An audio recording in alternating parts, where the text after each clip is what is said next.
Okay, Brioso Voce, we are going to be working on a project today where we mark your music. So I need you to take out Boatman Stomp, and then I also need you to have two more supplies. I need you to have a highlighter and a pencil, not a pen, a pencil. In case you make a mistake, you're going to want a pencil so you can fix those mistakes. Okay, so let's get right to work. I am going to show you how to highlight your vocal part, and I'm also going to show you how to number your measures, okay? So I'm going to adjust my camera so that you can see what I'm doing down here. Okay, there we go. You should be able to see the music. Now, first things first, I need to show you exactly how the music is set up, okay? So you've got this line that goes all the way from the top line all the way down to the bottom. Okay, this line creates what's called a stave, and this is a whole block of music that's all happening all at the same time. It's connecting all of these parts together to show us that all of this is happening simultaneously. Okay, now I want you to also notice this bracket down here that I just highlighted in blue. That bracket denotes the piano part. So if you're a little unsure if it's a vocal part or a piano part, if this kind of bracket is on the outside of it, you always know that that is a piano part. And that's going to be true of any vocal, any choral piece of music that you ever look at. The piano part is always denoted by that kind of bracket, okay? Now, we're going to start highlighting vocal lines. I'm going to highlight the tenor part in orange and the baritone part in blue, okay? Now, you only need to highlight your line, okay? So if you're a tenor, you're only highlighting the orange lines. If you're a baritone, you're only highlighting the blue lines, okay? So we're going to start off tenors. You're going to be singing part 2 here at the beginning, because if you look at part 1, there's nothing going on. So I want you guys singing with the baritone. So we're going to have you highlight part 2, okay? And then tenors, you're going to come down to the next stave down here. And again, you're going to highlight part 2. Now baritones, we're going to highlight part 3 for you. So I'm going to highlight your part in blue, part 3, part 3, okay? Now I'm going to turn my page.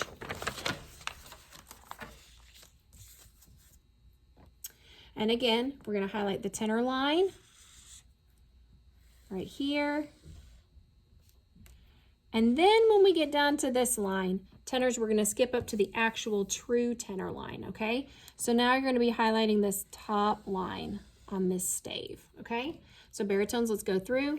You're still on that part 3 line, and then when you get down to the next stave, you're going to continue on the part 3 line, okay? Scooting over to the next page. Here's my stave. Here's my tenor line, baritone line, next stave, tenor line, baritone line. Now I want you to notice we have a repeat sign right here, okay? This repeat sign is made up of these 2 dots and these 2 lines, okay? That repeat sign tells us to go back somewhere. So let's figure out, we're going to look for the other repeat sign, except it's going to be pointing in the opposite direction. Let's figure out where that repeat sign is. Let's see, is it on this page? Nope, it's not on that page. Let's go back to the front page. Let's see. Oh, here it is right here. So this is where we're going to repeat back to, except when we repeat back, we're going to sing the second verse, okay? So make sure that you understand this top line of words is the first verse. The line of words underneath that, that's our second verse, okay? So let's go through and continue highlighting our vocal parts. So go back. Now we're on this page. Here is my stave. Tenors, we're going to go right back to highlighting this tenor 2 line so that you can be singing. There's my tenor line. Here's my baritone line. Flip the page. Tenors. You're going to sing this line. And then when you get to measure 35, well, you can see it's 35 right here. That's going to be we're going to go back to doing the top line again, okay?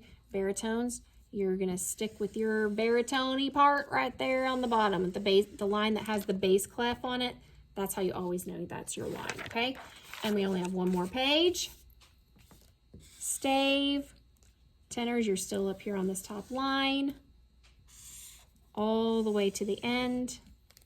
And then baritones, you're gonna do this, okay? Now that we've got your vocal lines highlighted, we're gonna go through and we're gonna number our measures. Now this is where you have to use this handy dandy pencil, not a pen. All right, so we're gonna start here. Even though we're not singing in this measure, the piano's playing, so we know that's the beginning of the music. This is measure 1. And remember, this is measure 1 for all 4 parts, part 1, 2, 3, and the piano. It's measure 1. Now you can see we have a bar line here in between. That bar line's job is to separate measures. So it ends measure 1 and begins measure 2. So here's measure 2. Here are my bar line, measure 3. Now remember, here's another bar line. Remember, all of this is measure 3. The buses that are out front are 36. Hold on one second. 50, 40, 67, 20, and 33. Repeating 36, 50. So here's the end of measure 3. So I'm going to go on, have to go on to the next stave to get to measure 4. Okay, so remember this is all measure 4. Now you can see this is going to be measure 5 because here's my bar line separating. Here's the nice thing. I can double check myself because the editor put measure markings every now and then in my music. So you can see I got measure 5 and the editor is also telling me that's measure 5. So we're on the right track.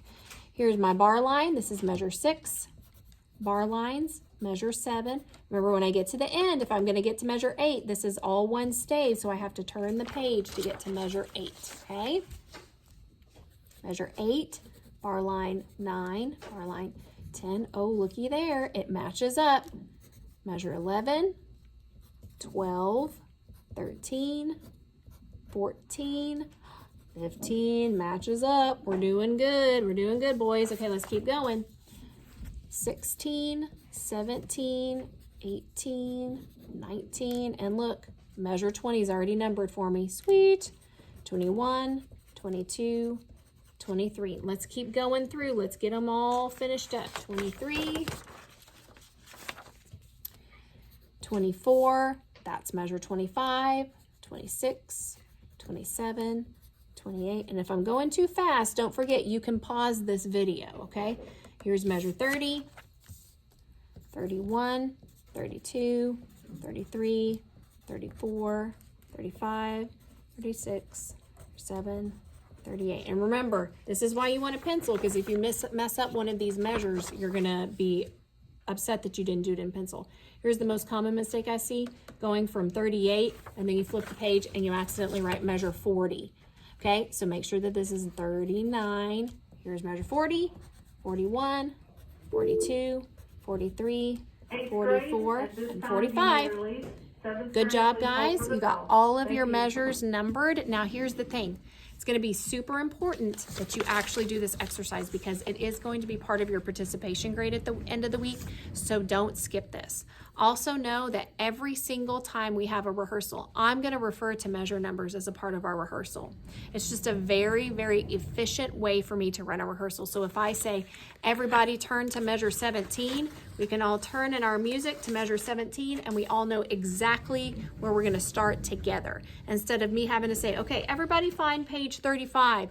Now find the second measure at the top of page 35. I can just say, everybody turn to 17. We're off to the races.